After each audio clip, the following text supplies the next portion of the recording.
Dans la première partie, nous avions expliqué que les relations à distance naissent de plus en plus aujourd'hui parce que avec les réseaux sociaux, c'est beaucoup plus facile. Mais au même moment, il y a des difficultés. Donc, on a expliqué qu'il y a différentes catégories de relations amoureuses à distance. OK?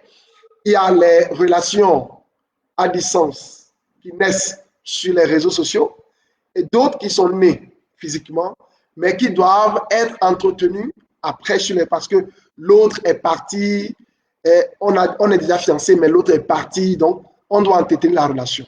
OK? Et on a également expliqué les premières règles ou les règles fondamentales pour réussir les relations amoureuses à distance. C'est la confiance aveugle, il faut être recommandable, comme Paul l'a dit, et aussi ne pas rentrer dans une relation à distance par opportunisme. C'est-à-dire que comme personne ne vient, donc je vais commencer, non. Ensuite, j'ai expliqué quelques règles pour vous aider à démarrer. OK? Alors, ce soir, on va aller maintenant à fond du sujet et voir comment est-ce que la relation à distance doit véritablement fonctionner pour réussir. Donc, continuez par partager le lien pour que les gens puissent entrer en ligne. Alors, première chose, et qui pose généralement problème dans les relations à distance, c'est la première chose qu'il faut faire dans une relation à distance pour bien fonctionner dans la relation, c'est de fixer votre mode de fonctionnement pour avoir un temps d'appel de qualité pour une bonne communication. Je vais répéter. C'est fixer le mode de fonctionnement pour pouvoir avoir une communication de qualité. Qu'est-ce que ça veut dire? Vous savez, la relation physique, vous pouvez vous voir tout le temps, vous discutez, vous pouvez aller au cinéma, sortir un peu. Mais dans la relation à distance, tout est basé sur la communication. C'est ça le truc. Tout est basé sur la communication. Vous comprenez? Donc, ça veut dire que vous devez avoir un bon temps de communication. Parce que je ne te vois pas, je ne te sens pas, je ne peux pas te toucher. Mais la seule façon de te sentir dans la relation, c'est de communiquer avec toi. Donc, si tout de suite, vous ne fixez pas ça, ça pose problème. Je me rappelle que j'avais accompagné certains jeunes et à un moment donné, ils se plaignaient. L'autre dit, je l'appelle, il ne prend pas l'appel. Moi, je laisse des messages, il ne répond pas. OK? Et je dis, c'est ce qui se passe généralement dans les relations à distance. Des fois, il y a des décalages horaires ou des fois, on ne sait pas ce que l'autre fait. On pense qu'il doit forcément répondre tout de suite dès qu'on envoie un message. Des fois, la personne est en ligne, mais il ne répond pas. Et ça énerve. Il dit, mais comment se fait-il qu'il est en ligne? J'écris et il ne répond pas. OK? Non, en fait, ce n'est pas comme ça fonctionne. Donc, ce qu'il faut faire tout de suite, c'est de fixer comment est-ce que la communication doit fonctionner. Ça veut dire quoi? Fixer les horaires de votre communication. OK? Vous devez fixer les heures. Par exemple, on va parler le matin de 6h, excusez-moi, de 6h à 7h, ou bien de midi à telle heure, ensuite de 18h, je ne sais pas, je dis de n'importe quoi. OK? Mais le temps est clair, est précis, et tout le monde sait que tel moment, j'ai à parler avec toi. OK? Donc, vous devez fixer ça. Parce que avant que vous ne veniez dans sa vie, il y avait déjà des amis avec qui il communiquait. Donc, le monde ne tourne pas autour de vous, en fait. OK? Donc, vous ne pouvez pas dire c'est avec moi seul. Non, non, non, non, c'est pas comme ça fonctionne. OK? Donc, première chose, vous devez fixer. Parce que ça vous permet d'avoir un bon temps de communication de qualité. C'est très, très important. OK? Alors, je vais toujours continuer dans ce premier élément. Parce que des fois, la personne est en ligne, mais il ne répond pas. OK? Comme j'ai dit tout à l'heure. Ou des fois, vous envoyez le message, il ne voit même pas. Et tu attends. OK? Donc, ça veut dire que vous fixez le temps. Maintenant, si la personne n'est pas disponible à ce moment, il doit faire signe. OK? OK? Donc, n'attendez pas que la personne se mette à écrire et puis tu dis, je ne suis pas libre. Ou vous vous taisez. Non, ça ne marche pas comme ça. Si vous n'êtes pas libre au moment défini, vous devez pouvoir le faire savoir. Maintenant, l'autre chose aussi importante qu'il faut savoir, les discussions. Par exemple, le matin très tôt, la personne est pressée d'aller au boulot. Et toi, tu as quelque chose de très important à partager. Ça ne peut pas passer. Parce qu'il ne pourra pas être concentré pour pouvoir communiquer avec toi. Donc, les discussions profondes où vous avez besoin d'attention l'un de l'autre, il faut le faire à des moments où la personne se sent prête à t'écouter. OK? C'est important de savoir ça. Sinon, vous commencez tout de suite, il ne peut pas répondre, dis moi je suis pressé, je dois partir, et tu es énervé parce que toi, tu attends tout de suite une réponse pour prendre une décision. OK? Maintenant, l'autre chose aussi importante, c'est que si, par exemple, vous avez des urgences, vous devez vous définir des codes. Supposons que vous vous êtes dit, on va se parler le matin à, disons, dans le soir peut-être à 18 h. Mais autour de 14 h, il y a quelque chose qui m'est venu à la tête. Ce n'est pas l'heure à laquelle on parle généralement. Alors, vous devez avoir des codes. Par exemple, si je mets TTU, très très urgent, TTU, tu sais que ce que je veux te dire est très urgent, il faut me répondre. OK? Si je ne peux pas être disponible, je mets non disponible, ND. Toi aussi, tu comprends que je ne suis pas disponible. OK? Donc, pour des discussions importantes où vous avez besoin de parler, pas à des heures définies, vous devez définir un code. Pour que la personne ne se dise pas, non, il a écrit, ce n'est pas l'heure, mais dès qu'il voit le code, il sait que c'est urgent. OK? Je le dis parce que, comme je l'ai dit, l'élément fondamental qui fait réussir une relation à distance, c'est la communication. Donc, si vous n'avez pas une communication de qualité, ça ne marchera pas. Est-ce que c'est clair? Ça peut aller, je pense. OK, oui, bonsoir Marceline SOC. Bonsoir, bonne arrivée. OK, je pense que c'est clair à ce point. Alors, maintenant, l'autre chose aussi, des fois, dans la communication, la personne est peut-être fatiguée. La personne peut être fatiguée.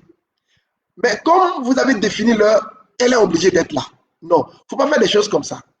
Parce que vaut mieux être là à 100% que d'être là à 50%. Tu es fatigué, dis à l'autre, je suis fatigué. Et il faut que aussi l'autre comprenne que je suis fatigué, je dois me reposer. OK? Il faut cette compréhension déjà au début. Vous comprenez? Donc, c'est très, très important de pouvoir comprendre ça pour ne pas être là. On te parle, tu ne réponds parce que tu es fatigué, tu réponds légèrement, les discussions ne sont pas profondes, l'autre personne s'énerve parce que tu n'es pas en forme, parce que tu n'as pas pu dire. Il dit, est-ce que ça va? Il dit, oui, oui, ça va, alors que tu es fatigué. Donc, il ne faut pas faire des choses comme ça. Si tu sens que tu es fatigué, dis-lui, je suis fatigué, s'il te plaît, je vais me reposer un peu, on peut continuer demain. Donc, vaut mieux être là à 100% que d'être là à 50%. OK? Maintenant, je vais parler de quelques règles importantes, quelques règles simples pour la communication. Il faut utiliser les mots simples. Quand vous voulez communiquer, utilisez les mots simples, évitez d'utiliser les proverbes. Parce que moi, je ne suis pas de chez toi. Tu utilises un proverbe que je ne comprends pas, ça va poser des problèmes. Maintenant, si vous parlez que tu te rends compte que l'autre n'a pas compris ce que tu as dit, il faut répondre. Ou bien, si tu n'as pas compris ce que l'autre a dit, demande-lui de clarifier. OK? Évitez surtout de vous prêter des intentions. C'est-à-dire que la personne parle, et puis tu dis, non, je savais que c'est ce que tu voulais dire. Est-ce qu'il a dit ça? Est-ce qu'il a dit ça? Il n'a pas dit. Tu lui as prêté une intention. Ça ne marche pas. OK? Ça ne marche pas. Donc, vous devez éviter d'utiliser les proverbes et aussi poser des questions pour mieux comprendre. J'espère que ça se passe très bien. OK? Alors, l'autre élément important, c'est ça. OK. Donc, au niveau de la communication de manière générale, voici comment ça se passe. Donc, peut-être avec vos questions, je pourrais encore ajouter ou compléter si vous avez d'autres éléments que vous voulez clarifier. OK? Alors, deuxième chose dont je vais parler, ça c'est très très important. Écoutez-moi très bien. Supposons que vous avez commencé la discussion. premier jour, on suppose que premier jour. Vous commencez, et puis on te dit, bon, comment ça va? Tu dis, ça va très bien. Qu'est-ce que tu as fait aujourd'hui?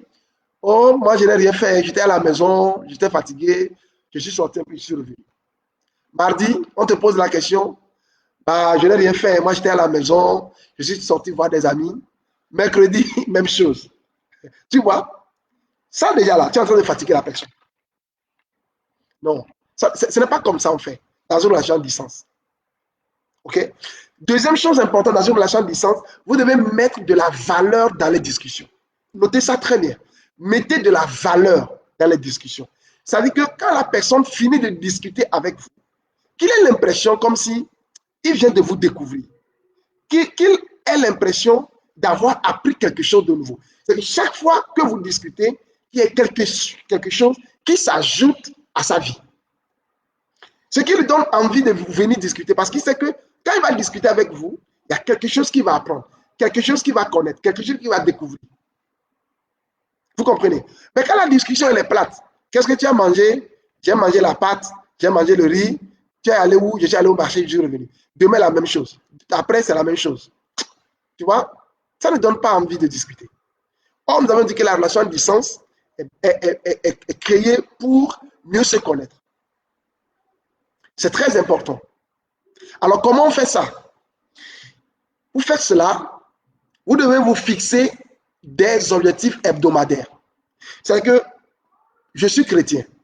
Dans cette semaine, je vais lire par exemple le livre des Actes des Apôtres, ou bien je vais lire le livre des, je ne sais pas, Genèse, Exode. Et donc, je me donne, et quand on vient, tu sais, mon frère, ou bien tu sais, chérie, j'ai lu le livre des Actes des Apôtres, voilà, j'ai lu ça, c'est ce que j'ai compris, mais cette partie, je n'ai pas compris. Comment toi, tu l'as, je ne sais pas si tu l'as lu, est-ce que tu peux partager avec moi? Voilà. Donc, quand la personne vient, il sent que tu es en train de travailler sur ta vie. Ou bien tu te dis, cette semaine, je vais lire un livre. OK? Donc, dans la discussion, tu partages avec lui ce que tu as lu. Ou bien, tu connais son domaine dans lequel il travaille, et tu fais des recherches. Tu sais, avec la crise là, voilà, j'ai appris que vous êtes comptable, par exemple. Il est comptable, je vais dire, et tu as appris que les comptables ont fait, c'est pas, ils ont fait des recherches, ils ont partagé un truc. Voilà, j'ai découvert ça, je vais partager avec toi. Qu'est-ce que tu en penses? Explique-moi ça. Voilà. Et la personne se retrouve dans son élément, vous parlez, vous discutez, et ça ne s'arrête pas. OK? Donc, évitez des discussions plates. Évitez des discussions qui n'amènent nulle part. Évitez des discussions qui n'apportent rien à votre vie. Discutez pour pouvoir donner de la valeur à votre discussion. OK? Que la personne sente que tu travailles sur toi et tu travailles sur la relation. Tu peux lui demander, chérie, qu'est-ce que je peux faire cette semaine pour t'aider? OK? Elle va puis te dire, bon, cherche-moi ça, fais-moi cette recherche-là, cette recherche. Et toi aussi, tu définis, vous définissez l'objectif pour pouvoir partager. Et donc, quand vous vous retrouvez, il y a quelque chose à partager, quelque chose à connaître, quelque chose à découvrir. Il y a d'autres, c'est quand est-ce que tu vas venir demander ma maman? Quand est-ce que tu vas venir demander? Ce n'est pas seulement ça. Le mariage n'est pas le but de la vie.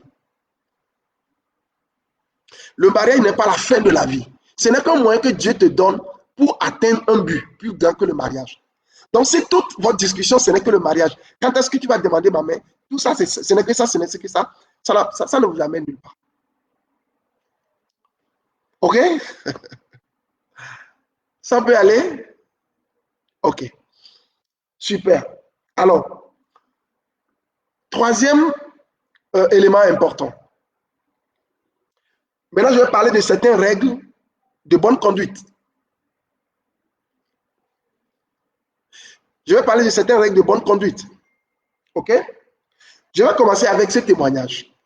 C'est un témoignage comme la dernière fois quand les amis ont suivi la première vidéo. Alors, la sœur m'a dit qu'elle était en relation avec un frère qui était à l'étranger et ils partageaient, ils se sont dit oui, quoi. OK? Donc, la relation, ils se sont engagés comme ça, ils partageaient. Et un jour, elle a eu l'opportunité d'aller travailler dans une autre ville. Et il y a un monsieur qui est de leur église qui devait la prendre pour aller là-bas. Parce que c'est le monsieur qui doit coordonner les activités. Donc, ils sont allés ensemble. Donc, ils devaient loger à l'hôtel. Donc, ils sont allés à l'hôtel. Donc, chacun doit aller dans sa chambre. Puisque c'est comme ça se passe. Et donc, ils ont travaillé. Mais quand il devait partir, il a appelé son ami pour lui dire, voici, j'ai ce travail à faire. Voici, c'est telle personne qui va m'amener. On va aller dans tel hôtel. Et quand ils sont arrivés à l'hôtel, il a appelé l'ami pour lui dire, nous sommes arrivés à l'hôtel, j'ai telle chambre. Tous ces mouvements, il partageait avec le frère. OK? Et tout ce qu'il fait, tout ce qu'il rencontrait, tout ce qu'elle rencontrait, pardon, elle partageait. Donc, il n'y a rien de caché. Elle est revenue après quelques temps, le frère a publié sa photo sur son statut, sur WhatsApp. Et quelqu'un a vu la photo, et puis il a appelé le frère. Il dit, c'est quelle fille ça? C'est avec elle que tu veux te marier? Ou je l'ai vue l'autre fois à l'hôtel, hein? Je l'ai vue à l'hôtel. Et le frère a dit, non.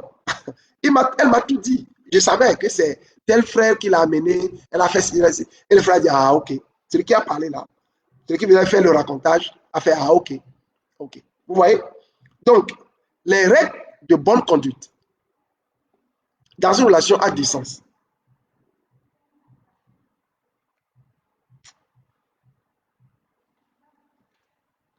Les règles de bonne conduite dans une relation à distance, ça c'est un élément, je vais venir tout à l'heure là-dessus, mais c'est un élément important de la relation à distance. OK? Il faut tout se dire. Il faut tout se dire. OK? Il faut tout se dire. Ça c'est important. Je ne te vois pas, tu ne me vois pas. Si tu ne me dis pas, tu penses que ça ne fait rien, quelqu'un va l'interpréter autrement. C'est ça le truc. Quelqu'un va interpréter autrement.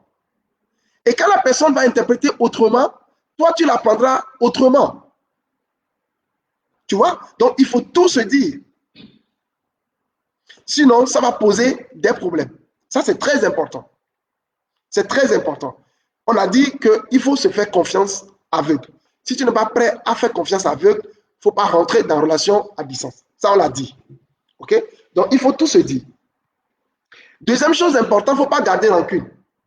Ni refuser de parler. Ou faire la grève de la parole. Il y a des gens qui sont comme ça. Il est énervé, il est là, on lui pose des questions, il ne répond pas. Non, ça ne se fait pas. Je ne sais pas ce que tu as, tu ne sais pas ce que j'ai. Tu ne sais pas comment j'ai passé ma journée. Quand tu viens, tu ne veux pas parler. On va faire comment? OK? Donc, tu ne dois pas garder rancune. Si quelque chose ne va pas, dis à ton ami, tu sais, par exemple, si tu ne veux pas parler, hein, tu ne veux pas parler, tu sais, tu peux lui dire, tu sais, ce que tu as dit, j'ai compris, mais je ne me retrouve pas très bien. Passons à un autre sujet. On va en parler après. Parce que tu es énervé, tu sais que si tu vas parler, tu vas dire des choses qui ne seront pas bien. OK? Mais si tu peux dire, s'il te plaît, dis-lui, s'il te plaît, ce que tu as dit, excuse-moi, mais je ne suis pas d'accord. Je ne suis pas d'accord. C'est comme ça. Mais se taire, fais la grève de la parole, on te pose la question, tu es là, tu es là, tu es là, c'est après toi, tu es là que tu réponds, oui, je suis là. Tu m'écoutes, oui, parle. Non, ça ne se fait pas. Et ce n'est pas aussi bon de garder rancune.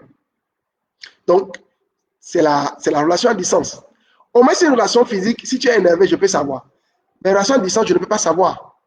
Donc, il faut faire attention à cette chose-là. Alors, l'autre élément important, c'est si on ne t'appelle pas, il faut appeler. Il faut appeler. Il y a des gens, on ne les appelle pas. Ils n'appellent pas. Il dit, ah, il n'a qu'à rester là-bas. Moi, je ne vais pas appeler. Ça ne se passe pas comme ça. OK? C'est pour ça que quand vous commencez la relation, ayez plusieurs contacts. Comme ça, parce que des fois, peut-être le téléphone a été volé, ou bien ça ne marche plus, parce que la technologie, on ne le maîtrise pas. Peut-être que le téléphone a été volé, tu ne sais pas. Donc, quand tu appelles, que ça ne marche pas, par exemple sur Facebook, ou bien sur WhatsApp, tu appelles sur Instagram, tu écris, voilà, voilà, plusieurs réseaux pour pouvoir communiquer avec la personne. C'est important. Les mails, tout ça, il faut avoir tout ça. OK, pour savoir qu'est-ce qui ne va pas. J'espère que c'est clair. OK. Alors, troisième élément dans les bonnes conduites. Ça, c'est très important. Chercher à comprendre l'autre avant de se faire comprendre. Chercher à comprendre l'autre. Ça, je vais vous l'expliquer comme ça. Vous savez, tout récemment, moi je voyage beaucoup. Tout récemment, j'étais allé en Allemagne. J'ai rencontré des amis. Et l'ami m'a expliqué comment ça se passe chez eux. Vous savez, quand les gens quittent ici, quittent l'Afrique, dans les premiers mois, oui, ils ont encore la mentalité africaine. On a le temps, on peut causer et tout, et tout, et tout. Mais à partir d'un certain moment, ce n'est plus possible. Donc, la pression, la pression est telle que tu n'as pas, d'abord, personne ne s'occupe de toi. Tu dois t'occuper de toi-même. Tu dois te débrouiller. Tu vois? Et encore dans certains pays, c'est beaucoup, beaucoup de racisme. Donc, les gens sont sous pression. OK? Les gens sont sous pression. Donc, si tu ne connais pas ça, ça va te poser problème. Donc, il te parle, toi, tu penses que c'est toujours le frère là que tu as connu ici avant de partir. Et donc, tu es en train de t'énerver. Si tu te racontes tout ce qu'il a vécu dans la journée, tu ne peux pas savoir. Vous comprenez? Donc, c'est important de chercher à comprendre l'autre. C'est la même chose aussi également pour tous ceux qui sont restés, qui ne sont pas partis. OK? Donc, quand la personne parle, cherchez d'abord à comprendre ce qu'il dit avant de répondre. Ne commencez pas par répondre. Non, moi je t'ai écrit, tu n'as pas répondu. Je t'ai dit ceci, tu n'as pas fait. Et tu commences par gronder, t'énerver. Non. Il ne faut pas faire comme ça. OK? C'est très important. Très important. Donc, alors, l'autre élément important dans les bonnes conduites, il faut une discussion active. Il faut être dans la relation. Il faut être dans la discussion. Il faut être dans la discussion. Donc, ce n'est pas seulement, je sais que des fois, c'est peut-être celui qui est écrit pour la première fois pour entrer en contact, qui est beaucoup plus actif pour écrire. Mais il ne faut pas faire ça. Parce que moi aussi, je vais te découvrir, toi aussi, tu veux me découvrir. OK? Comme on l'a dit la dernière fois, on veut parler, on veut se connaître et tout et tout. Donc, vous aussi, vous devez, celui à qui on a écrit, donc aussi être actif. Il ne faut pas toujours attendre que l'autre soit. C'est surtout lui qui pose des questions, c'est toujours lui qui veut vouloir connaître. Non, ce n'est pas comme ça. Ce n'est pas comme ça. Il faut que chacun contribue, que chacun participe. Donc, il faut être actif dans les discussions. OK? Ça, c'est la troisième règle. Alors, je viens encore à un autre élément important.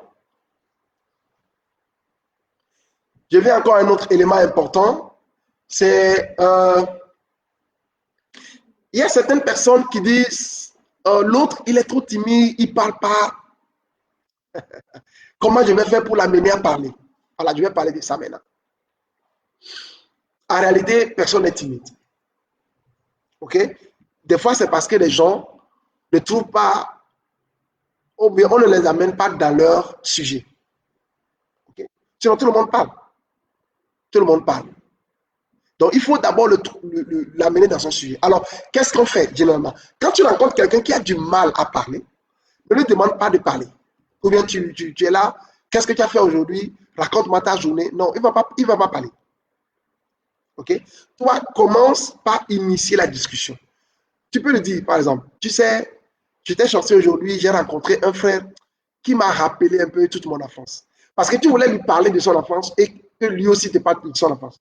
Mais quand tu lui dis, parle-moi de son enfance, peut-être qu'il va dire, qu'est-ce que je vais te dire? OK? Donc, n'allez pas comme ça. Peut-être dites-lui, tu sais, j'ai rencontré un frère aujourd'hui, vraiment qui m'a rappelé toute mon enfance. Voilà, je vais te raconter un peu. OK? Je sais que je ne t'ai jamais parlé de mon enfance. Je vais t'en parler. Donc, je te demande juste de m'écouter. OK? Donc, tu commences par lui parler de ton enfance, ainsi de suite, ainsi de suite. Et à un moment donné, tu t'arrêtes et tu lui dis merci parce que tu m'as écouté. Vraiment, je suis très content. Ça me fait plaisir que tu m'écoutes. C'est très, très, très bien. Merci beaucoup. OK? Voilà. Et donc, parce que tu l'as fait, d'abord, ça l'amène à se dire, ah, moi aussi, je peux te raconter quelque chose. Peut-être que ce le chien ne va pas raconter, hein, mais après, maintenant, chaque fois que tu lui racontes une histoire, il a envie de te raconter aussi une histoire similaire. Son histoire similaire, je veux dire. OK? Donc, c'est comme ça. C'est comme ça. Et puis, petit à petit, tu vas voir que cette personne va commencer à parler, à également te raconter des choses, à discuter avec toi, ainsi de suite.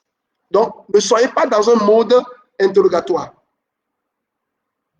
Tu es sorti, qu'est-ce que tu as vu, qu'est-ce que tu as fait, raconte-moi ta vie, raconte-moi ton boulot. Il ne va pas parler. Il ne va pas parler. C'est bon? Super. Alors, je pense que j'ai... Voilà. L'autre question, ça c'est une question qu'on nous a posée. Comment savoir que la personne m'aime? Comment savoir que la personne m'aime? Preuve d'amour. Alors, même cette question aussi vient dans les relations physiques. Ce n'est pas seulement dans les relations à distance. OK? Il faut d'abord savoir, comme je l'ai l'habitude de le dire, les sentiments ne suffisent pas pour attester que quelqu'un vous aime ou vous aimez quelqu'un. Non, les sentiments ne suffisent pas. Les sentiments, c'est le point de contact. Le sentiment t'active vers la personne. Mais il faut attendre que l'amour même naisse. Or, quand vous lisez 1 Corinthiens 13, la Bible parle de l'amour là-bas. Il y a 4 types d'amour. Hein. L'amour qui amène au mariage pour savoir que quelqu'un vous aime vraiment, c'est l'amour agapé, qui est décrit dans 1 Corinthiens 13. Mais quand vous lisez ce chapitre, ce verset, à partir du verset 4 jusqu'à 8, il dit par exemple, l'amour est patient. L'amour est plein de bonté. Patience, ce n'est pas un sentiment, c'est un caractère. Ok? On n'est pas patient parce qu'on veut ou on ne veut pas. On est patient parce que c'est un caractère qu'on a développé. On est bon, pas parce qu'on veut ou pas. La bonté, c'est un caractère. Donc, ça veut dire que l'amour dont on parle, qui amène au mariage réussi, c'est le caractère de la personne. La patience, la bonté, la compréhension, la douceur. Ok? C'est des choses comme ça. Les valeurs. Il dit par exemple que l'amour ne se contente pas du mal. Il ne cautionne pas le mal. C'est des valeurs. Donc, pour avoir une preuve d'amour, vous devez voir le caractère que la personne vous manifeste. Quand les problèmes arrivent, est-ce qu'il est patient? Est-ce qu'il cherche à vous comprendre d'abord? C'est des choses-là qu'il faut voir. Au-delà de la prière et tout ce que vous devez faire, c'est des choses importantes que vous devez voir. Quelles sont les valeurs qu'il défend? Qu'est-ce qu'il a l'habitude de dire fréquemment dans vos discussions? Alors moi, en tout cas, si une femme m'embête, moi je vais la taper. Hein. Quelqu'un qui te dit comme ça, des choses comme ça, et qui le répète fréquemment, tu sais ce qu'il est en même temps. OK? Voilà. Donc, la preuve d'amour, ce n'est pas comment tu te sens ou comment il se sent, mais c'est le caractère qu'il développe, OK? Vis-à-vis de toi, quand les problèmes arrivent, les difficultés arrivent, la façon dont il te traite, la façon dont il te parle, et puis les valeurs qu'il manifeste dans la façon dont il te traite. C'est les choses-là qu'il faut regarder. Pour savoir si la personne t'aime ou ne t'aime pas.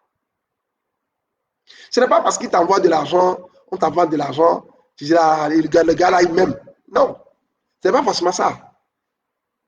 Je ne dis pas de ne pas envoyer de l'argent. Ce n'est pas ce que j'ai dit. Hein. Mais c'est beaucoup plus ce qu'il dit, la façon de traiter, la façon de parler, c'est des choses importantes. Et au-delà de ça, il faut prier. Je dis toujours, on n'épouse pas le présent d'un homme ou d'une femme. C'est le futur. Qu'est-ce que la personne va devenir? Et ça, c'est Dieu qui peut le savoir. Donc, dans tout ça, vous devez prier également. Est-ce que c'est clair? Donc, la preuve d'amour est très, très importante de ce côté-là, où on voit ce que la personne manifeste en termes de caractère envers moi et en termes de valeurs qu'il défend. C'est bon? OK.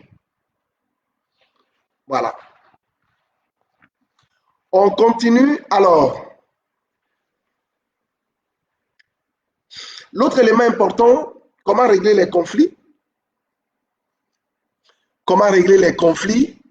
Euh, ou quand il y a un problème qui arrive, comment on règle ça? Alors, ça, je vais tout de suite dire aux femmes. Je vais d'abord parler aux femmes, ensuite, je vais parler aux hommes. Les femmes, je vous en prie, quand un problème vient et que vous voulez donner des conseils et votre avis, sachez que les hommes n'aiment pas qu'on leur donne des conseils directement comme ça. C'est ce que tu devais faire, tu n'as pas bien fait, tu devais faire comme ça. Non, non, non, non. Quand vous commencez comme ça, le monsieur ne va plus vous écouter. Ou quand vous avez l'habitude de le traiter comme ça, il ne va plus vous dire les choses. C'est pour ça que des gens disent, nous sommes dans la relation, mais il ne me dit jamais ses secrets, il ne me parle pas de lui. Voilà. Il faut regarder la personne dont vous le traitez, la façon dont, pardon, la façon dont vous lui donnez des conseils, vous lui donnez, ou vous lui dites des choses à faire. Parce que les hommes sont des bébés ou des enfants qui veulent qu'on les considère comme des adultes. Donc quand tu lui parles comme un enfant, fais comme ça, il ne va plus te dire quoi que ce soit. Ok? Donc si tu as un conseil à lui donner, quelque chose à lui dire, dis-lui, tu sais, mon frère, j'ai apprécié tout ce que tu as dit et tu donnes tu le valorises d'abord. Tu sais, avec toi, depuis qu'on a commencé cette relation, j'ai compris, j'ai grandi dans beaucoup de choses, j'ai appris ceci, j'ai appris cela. Ok? Mais par rapport à ce que tu as dit, j'ai un conseil ou quelque chose à dire. Bon, si je n'ai pas bien dit, tu peux me corriger. Hein? Ok? Voici ce que je pense et tu lui dis ce que tu as dit. Mais tout de suite comme ça, commencer par dire, tu dois faire comme ça, tu dois faire ceci, ça ne marche pas avec les hommes. Par contre, ça marche avec les femmes. Les femmes aiment qu'on leur donne des conseils parce que dans le monde des femmes, quand quelqu'un vous aime, il s'intéresse à vous, il vous donne des conseils. Mais dans le monde des hommes, ce n'est pas comme ça que ça fonctionne. Quand les hommes ont des problèmes, ils se taisent, ils s'asseyent, ils réfléchissent, ils trouvent lui-même la solution. Est-ce que c'est clair? C'est important, très important de comprendre ça. OK. Maintenant, pour les femmes, maintenant je vais parler aux hommes maintenant. Les hommes. Les femmes n'aiment pas qu'on leur refuse la parole. Les femmes aiment qu'on les écoute. Donc, quand il y a un problème, ne l'étouffez pas. Tu dis non, non, tu devais faire comme ça. Tu n'as même pas écouté la personne, tu commences par lui donner des conseils. Non, non, non, non, non. Les femmes n'aiment pas ça. Quand il y a un problème, laisse-la s'expliquer. Laisse-la parler. Elle n'a qu'à dire ce qu'elle a envie de dire. C'est la seule façon pour elle de pouvoir s'exprimer et de se libérer. OK? Donc, quand il y a un problème, ne cherchez pas à tout de suite dire fais comme ça, fais comme ça, fais comme ça. Non. Avec une femme, on l'écoute d'abord jusqu'à la fin. Et quand tu écoutes, il faut être actif. Ah, OK. Ah, c'est ça. C'était ça. Dis des choses comme ça. Et elle va sentir que tu t'intéresses vraiment à elle. Les hommes, c'est bon? Je pense que le volume est bon. Hein? OK. Voilà. Alors, l'autre élément important dans une relation à distance, comment gérer le silence? Il y a des fois où la personne semble être distant ou semble être silencieux. Tu lui, tu lui écris, il ne répond pas. Voilà. Des fois, les gens ne savent pas comment il faut faire avec ça. Je pense qu'hier même, quelqu'un m'a écrit pour me dire que son ami n'écrit plus, il est silencieux, il ne comprend pas. Généralement, quand on est silencieux, quand les hommes sont silencieux, les femmes passent à autre chose. Ah, c'est parce qu'il a trouvé quelqu'un ailleurs. Non, il n'a pas trouvé quelqu'un. Ce n'est pas forcément ça.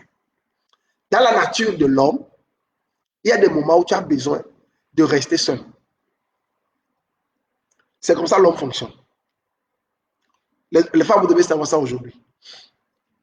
Il y a des moments où il a envie de rester seul. Des fois, tu te lèves, tu n'as pas envie de parler. Rester seul, réfléchis. C'est ce qu'on appelle la caverne. OK? La caverne. Le monsieur va dans sa caverne. Et quand il est là-bas, il veut être seul pour un moment. Et quand il sort, il devient plus amoureux qu'avant. Mais quand il est silencieux là, qu'est-ce qu'il faut faire? Femme, quand tu constates que la personne est silencieuse, il ne faut pas dire pourquoi tu ne parles pas, tu as un problème. La personne te dit je n'ai pas de problème. Tu dis non, pourquoi tu. Non, non, non, ce n'est pas comme ça on fait. Tu dis ok, je comprends. En tout cas, moi je suis là. Si tu as besoin de parler, je serai là. Pas de souci. Ok? Je suis disponible à communiquer. Parce que toi, tu comprends ce qu'il est en train de vivre. Ok? C'est important pour les femmes vis-à-vis des hommes. C'est très important. OK? Donc, pendant ce temps, laissez-lui un message. Ne vous alarmez pas. Ne vous alarmez pas. Juste laissez-lui un message. Dites-lui, je suis disponible. Si tu veux parler, je suis là. On pourra parler, ainsi de suite. Mais ne commencez pas par le harceler. Il faut parler. Qu'est-ce qui ne va pas? Dis-moi si c'est que tu as trouvé quelqu'un. On va arrêter. Ah, les femmes. OK? N'allez pas dans ce truc-là. OK? Voilà. Alors, je viens à un élément au son. Je viens à un élément important pour les personnes qui sont déjà mariées ou dotées. OK? Si vous êtes déjà marié ou bien doté, fiancé, vous devez garder le côté séducteur. Ça veut dire quoi? Par exemple, ton mari t'appelle, vous êtes à distance, hein? Ton mari t'appelle, et puis tu laisses les cheveux comme ça, tu es dans un truc là, façon, mal habillé comme ça. Non. Il faut lui envoyer des belles photos. Il ne faut pas lui envoyer des photos, tu prends sur la route, au marché, avec beaucoup de sueur comme ça. Non. Il ne faut pas prendre des photos comme ça. OK? Envoie-lui de belles photos, de très belles photos. Il faut garder le côté séduit parce que vous n'êtes pas ensemble. Il faut que quand il se couche comme ça, là, que ce soit seulement ton image dans sa tête. N'oubliez pas, hein, nous sommes corps, âme et esprit. Le Saint-Esprit reste dans l'esprit, pas dans le corps ni dans l'âme. C'est dans notre esprit. Donc, le côté corps, là, a besoin de ça. OK? Donc, si vous êtes doté, fiancé, ne prenez pas des photos sur la route. Prenez des photos à la cuisine, tout. Non.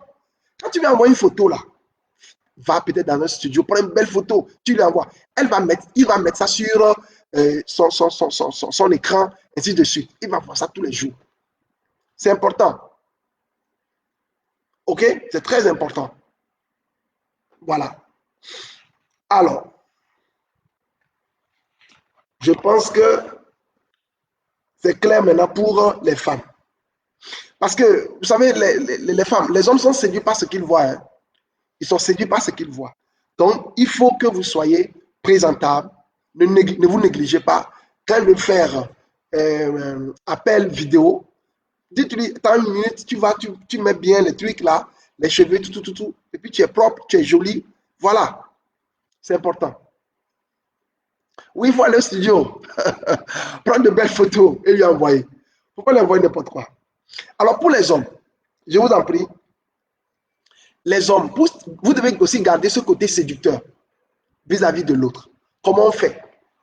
Homme, il faut lui poser des questions sur des choses dont il vous a parlé. Par exemple, il vous a dit, je vais aller voir ma grande soeur. Peut-être il t'a dit ça hier. Quand elle revient, pose-lui la question, comment ça s'est passé avec la grande soeur? Ça lui montre que tu t'intéresses à la personne.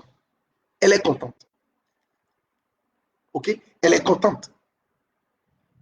Donc, posez-lui des questions spécifiques par rapport à ce qu'il vous a dit. Mais ne soyez pas là, c'est vous, c'est ce qui vous intéresse seulement. Non. Il faut s'intéresser à la personne. Et puis, quand il vous parle également, écoutez et posez des questions pertinentes. Posez des questions pertinentes. OK? Ne répondez pas seulement par OK, j'ai compris. Non. Les femmes veulent plus que ça. OK? Les femmes veulent plus que ça. Et puis, l'autre chose aussi importante, dites-lui qu'elle est très belle. Quand vous regardez ses profils, ses photos qu'elle vous envoie, commentez la photo. Commentez la photo. Ah, chérie, tu es très belle, hein, c'est très joli. Vraiment, j'aurais bien aimé être là. Voilà. Dites des choses comme ça pour garder ce cœur ensemble, ce lien ensemble. C'est bon? OK. Et quand vous sentez qu'elle est contrariée, dites-lui que vous comprenez ses sentiments. Ne le jugez pas. Toi, ces petits problèmes-là, et puis tu fais cette tête-là, vraiment, tu me fatigues. Non. Les femmes n'aiment pas ça. Dire que tu as compris ce qu'elle traverse, ce qu'elle ressent et tout. Ça lui fera beaucoup de bien. C'est bon? Voilà. Maintenant, dernière chose que je vais dire avant d'entamer les questions, c'est fixer des périodicités. Par exemple, pour les personnes qui sont dotées, fiancées, non, pour ceux qui ne se sont jamais rencontrés, mais pour qui la relation a bien avancé et tout, excusez-moi, voilà. Pour qui la relation a bien avancé et tout, alors, généralement, on propose 2 rencontres avant le mariage. 2 rencontres. La première rencontre vient avant les fiançailles. Ça vous permet de vous rencontrer pour la première fois, de voir la personne physiquement, de discuter d'un certain nombre de choses, d'être sûr que ce que vous avez dit derrière l'écran vraiment est vrai et tout et tout. OK? Voilà. Deuxième rencontre, c'est avant le mariage. Ça vous permet de fixer et de discuter des dernières choses. Comment est-ce que la vie au couple va réellement fonctionner? Parce que regarder quelqu'un derrière l'écran tous les jours est différent de le voir à côté de soi tous les jours. C'est différent. Parce que vous devez apprendre. Bon, si je quitte l'écran maintenant, je peux déposer les choses n'importe où. Mais si tu vis à côté de moi, ce n'est pas la même chose. Vous comprenez? Donc, c'est aussi une vie qu'on apprend. C'est important. Donc, vous devez faire ces 2 rencontres qui vous permettent de fixer les choses, de discuter des choses pour pouvoir avancer. C'est bon? Ça, c'est pour ceux qui ne sont jamais rencontrés et qui sont rencontrés, pour qui les sentiments sont nés sur les réseaux sociaux. C'est bon? Voilà. Alors, pour ceux qui sont dotés, fiancés, généralement, il faut au moins une rencontre, parce qu'ils se connaissaient déjà et sont dotés. Donc, il faut au moins une rencontre avant le mariage même. Une rencontre. Au moins une semaine avant. Ça vous permet également de discuter des dernières choses. Comment est-ce qu'on va vivre? Pour vous habituer un peu, comme j'ai expliqué tout à l'heure. Ce n'est pas évident hein, de se voir derrière l'écran et de penser que ça va marcher comme ça. Non. Il faut que vous vous habituiez. Donc, vous devez vous rencontrer une fois, au moins avant le mariage, pour discuter des dernières choses. C'est important. Maintenant, pour les mariés, c'est à vous de décider. Hein? Voilà, c'est à vous de décider. OK. Donc, j'ai fini par rapport à tout ce que j'ai voulu partager avec vous ce soir. Je pense que ça vous a fait du bien. Je suppose, hein, je considère que nous sommes des chrétiens, ou même si vous n'êtes pas chrétien, tout ceci se fait dans la prière. OK? Dans la prière et tout ça, ça permet de pouvoir écouter Dieu. OK? Et de savoir ce que Dieu en pense. Maintenant, je vais aller dans les questions parce que des questions vont nous permettre de pouvoir aussi répondre ou compléter ce que nous avons dit tout à l'heure. Alors, la première question, on m'a demandé, est-ce qu'on peut avoir une relation amoureuse à distance avec quelqu'un qu'on n'a jamais vu? Je pense que j'ai expliqué. Donc, tout ce que j'ai dit maintenant, vous comprenez, c'est possible. C'est possible, à condition de faire ce qu'on a dit là. La deuxième question, c'est comment connaître ses parents et vice-versa pour se faire accepter. Alors, ça, il faut d'abord que chacun parle à ses parents d'abord. Donc, moi et toi, moi je vais parler à mes parents, ok? Et toi, tu vas parler à tes parents. Maintenant, à quel moment il faut parler à ses parents? Il faut d'abord être sûr que toi-même là, tu es sûr de ce que tu fais. Parce que pas juste, on s'est rencontrés sur les réseaux sociaux et puis tu vas commencer par dire à tes parents, non, non, non, non, non, ça ne marche pas comme ça. Attendez, soyez sûr vous-même, vous avez la conviction de Dieu, que Dieu est dedans, vous êtes sûr, vous pouvez maintenant en parler à votre parent. Ou si vous devez en parler à votre parent, parlez-lui pour qu'il sache qu'il y a quelque chose, mais ce n'est pas encore clair entre vous. OK? Donc ça vous évite des problèmes après. C'est bon? Voilà. Et maintenant, après ça, maintenant, moi, je peux, si c'est moi le garçon, je mets la fille en contact avec mes parents pour qu'ils puissent parler pour la première fois. À ma présence, c'est mieux, si c'est possible. OK? Donc, on parle, OK? Ainsi de suite. Et puis après, maintenant, la fille peut parler, peut appeler, le garçon aussi peut appeler, saluer et tout, et tout, et tout.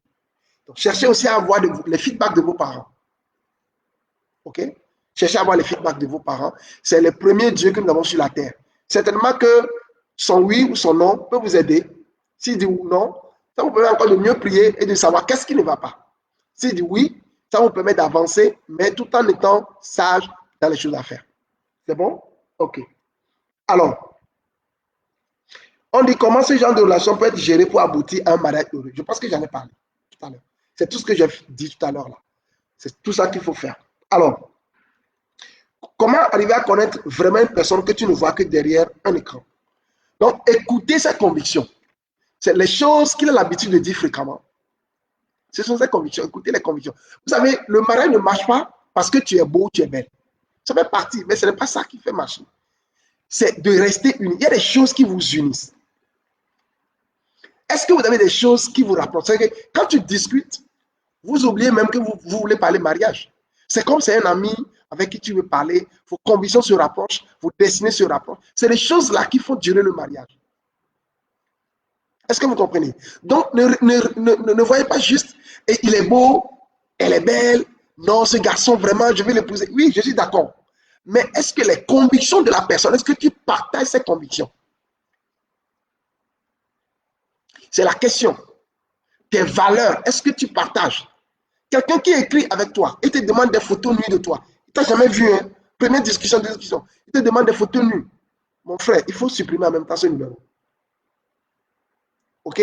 C'est important. Alors, l'autre élément également important qu'il faut voir, c'est ses ambitions. Qu'est-ce qu'il veut faire de sa vie? Ce n'est pas construire une maison. Voilà. Comment est-ce qu'il veut impacter les gens? Qu'est-ce qu'il veut faire de sa vie? Quelle est sa valeur? Quelles sont ses ambitions dans la vie? Qu'est-ce qu'il veut faire de sa vie? Comme j'ai l'habitude de le dire, c'est l'objectif qui détermine le choix. C'est là où vous voulez aller qui va vous indiquer le type d'habit qu'il faut porter. Là, je suis habillé. Si je veux venir ici, je mets pyjama là. Les gens vont se moquer de moi. OK? C'est là où tu veux aller qui détermine ce que tu dois porter. OK? Alors, l'autre chose aussi importante, c'est la façon dont il parle de vous ou il parle des choses. Quelqu'un qui te néglige, qui parle mal de toi tous les jours, quand tu fais quelque chose, tu te grondes comme tu es un bébé, un enfant, tu vois, c'est compliqué. Voilà, il y a d'autres questions qui arrivent, je viens tout à l'heure. On va voir ça. OK? On dit si vous êtes bien et au fur et à mesure que vous avancez, la fille devient plus en plus complexe avec cette relation à distance. Alors, comment faire? OK. Je vais finir ça et puis je viens. Voilà, j'ai fini le point là. Alors, je vais rapidement répondre à cette question. Je l'ai dit la dernière fois. Vous devez savoir si la personne aime les relations fusionnelles ou pas. Il y a des gens qui aiment que la personne soit là, qui le voit de temps en temps, qu'il cause et tout ça. OK? C'est important. Peut-être qu'au début, il ne s'en rend pas compte. Mais au fur et à mesure que les jours avancent, il se rend compte qu'il a besoin plus que tu sois à côté. Hey. Si c'est ça, vous devez en parler en même temps pour arrêter. Mais s'il est sûr qu'il peut vivre comme ça, OK, loin de toi, et que ça peut marcher, OK, avancez. Maintenant, quand ça devient compliqué comme ça, complexe comme ça veut dire qu'il y a quelque chose. Et c'est ce que j'ai dit. Il ne faut pas garder les secrets, il faut tout dire. Il faut que la personne te parle. Mais si la personne refuse de te parler, la relation à distance est basée sur la communication. Comment tu vas faire? Ça veut dire que votre relation là est mal partie. C'est mal parti. OK? Donc, il faut discuter, mais s'il n'arrive pas à dire les choses telles qu'il les sent ou ce qu'il veut dire, il y a un problème sérieux. OK? Voilà. L'autre question qu'on m'a posée, c'est comment gérer les différences culturelles. Ça, c'est aussi une très, très, très bonne question. Alors, ça, je peux vous expliquer. Il y a des différences culturelles, même liées à des gens qui sont dans le même pays, mais avec des zones différentes, les ethnies différentes, comme on appelle chez nous. Oh là là. Sorry.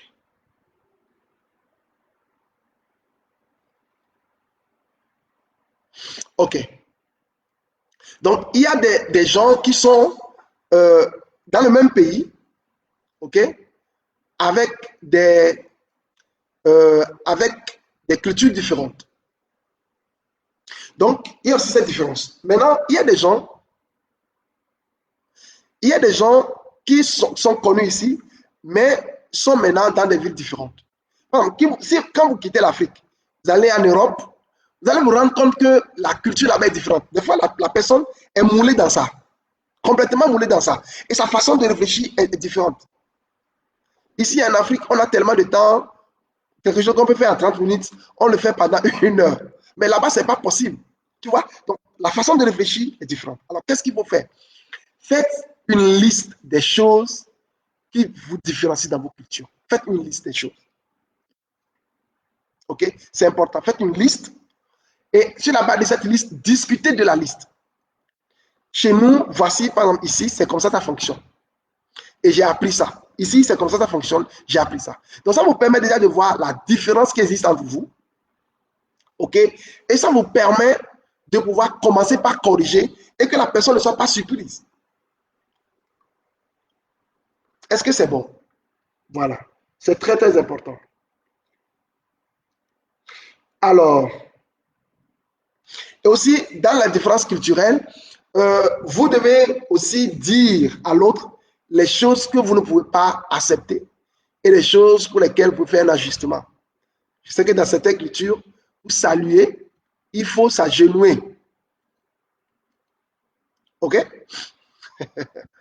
Donc, c'est des choses qu'il faut discuter et voir comment est-ce que vous faites ça. Je m'excuse auprès de nos amis qui sont sur Instagram, ça s'est coupé. Donc, on a repris. Voilà. Alors, le point 6, on dit peut-on chercher à savoir le langage d'amour et le tempérament de l'autre dès les premières discussions à distance? Oui, oui. Ça renforce la communication, les discussions. Si je connais ton tempérament, je sais que tu es quelqu'un de tu es sanguin, par exemple. Okay? Les sanguins, ils oublient rapidement les choses. Les sanguins, ils peuvent dire des choses pas contrôlées. Donc, je sais à peu près qui tu es. OK? Mais les mélancoliques, par exemple, avant de te parler, ils réfléchissent 10 fois. Ils sont comme ça. Donc, ça veut dire que si je connais ton tempérament, je connais ton langage d'amour, ça me permet de mieux rentrer dans les discussions. Donc, c'est important. Donc, si la personne ne connaît pas aussi, tu peux lui apprendre. OK? Voilà. Alors, l'autre question, c'est de sendre le message suffit-il ou doit-on passer des appels, des audios? Oui, tout. Message, appel, audio, vidéo, tout ça. OK? C'est important. Alors, s'il arrive que vous n'êtes pas compris sur un point, en parler toujours à distance est-il mieux? Si vous en parlez, doit-on y revenir encore si vous rencontrez physiquement? Non. Si il y a un problème, vous avez discuté et c'est clair, c'est compris, ne revenez pas là-dessus après. Non. C'est fini, c'est fini. OK? C'est terminé, c'est terminé. On ne revient plus là-dessus. Voilà. Donc, les questions que j'ai, c'est terminé. Ah, il y a une dernière question ici, excusez-moi. Il dit, je lui pose une question à laquelle il répond, mais en même temps, je peux en même temps répliquer. S'il ne cherche pas à savoir mon point de vue sur cette même question, je me suis souvent, car on dirait que mon avis, voilà. Donc, la personne se rend compte que son avis ne compte pas. Il faut le dire. Il ne faut pas se taire, mais le dire de façon qu'il puisse comprendre. Excusez-moi. Le dire de façon pour qu'il puisse comprendre. C'est important. C'est bon? OK. On dit si la fille ne cause pas avec vous, ne répond pas à vos messages comme il le faut, mais une fois elle écrit avec toi, elle te dit qu'elle t'aime, c'est du vrai amour, mon coach.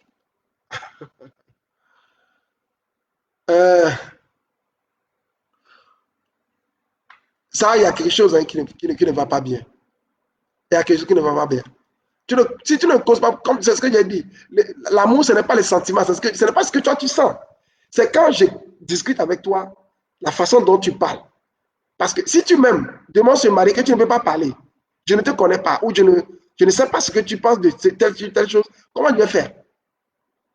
Donc, il faut que tu causes avec moi, il faut que tu discutes. Je ne te connais pas. C'est la seule façon de te connaître, c'est d'écouter ce que tu dis. OK? Donc, si tu refuses de m'écouter, ton amour pour moi, là, je ne sais pas ce que c'est. Voilà. Donc, on est arrivé à la fin.